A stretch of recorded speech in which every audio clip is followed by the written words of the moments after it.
লড়াইটা 17 বছরের গণতন্ত্রের লড়াই। শেষ প্রান্তে এসে যোগ হয়েছে পরিকল্পিতভাবে মেধাশূন্য করার জন্য দেশকে, রাষ্ট্রকে। কোঠা পদ্ধতির বিরুদ্ধে মেধাবী ছাত্ররা কোঠা নয় মেধা এই স্লোগান থেকে রাজপথে নামে। আমার বলতে দ্বিধা নাই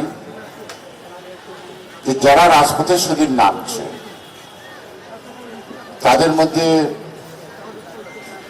তাদের শ্রেণী স্বার্থ, অর্থাৎ মেধাবী ছাত্রদের যে শ্রেণী স্বার্থ, সেই স্বার্থের সাথে ফেসিবাদের যে দল করত, ছাত্র সংগঠন করত, তারাও যে যোগ দেয় না তাও না।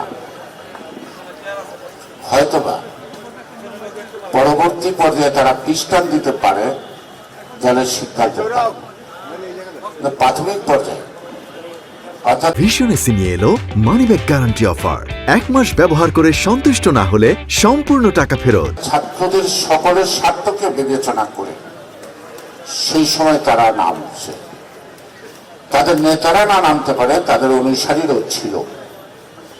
এটা আমি যদি বলি এটা ইতিহাস বিকৃত হবে না, অথবা তাদেরকে আমি স্বীকৃতি দিলাম সেটাও হবে না। যারা আজকে একটি নতুন রাজনৈতিক দল করছেন, ওখানে 2-1 ছাত্রলীগের পদধারী ব্যক্তি আছে, সেটা আপনারা সবাই জানেন। এখন যদিও তারা বৈষম্য বিরোধী ছাত্র আন্দোলনের চাদর গায়ে দিয়ে তাদের পূর্ব পরিচয়টাকে আড়াল করতে চান, তারপরও বলবো তারা যাই করুক, তারা যে এখানে প্রত্যক্ষ এবং পরোক্ষ লড়াইয়ে, ভাবনায়, চিন্তায়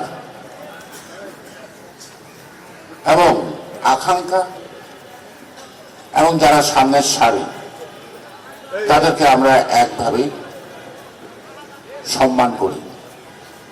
কারণ যে কোনো আন্দোলনের দাবি প্রত্যক্ষভাবে যারা করে, সেই আন্দোলনের প্রতি যদি সাধারণ মানুষের মানসিক সমর্থন না থাকে, সেই আন্দোলন শক্তি লাভ করতে পারে।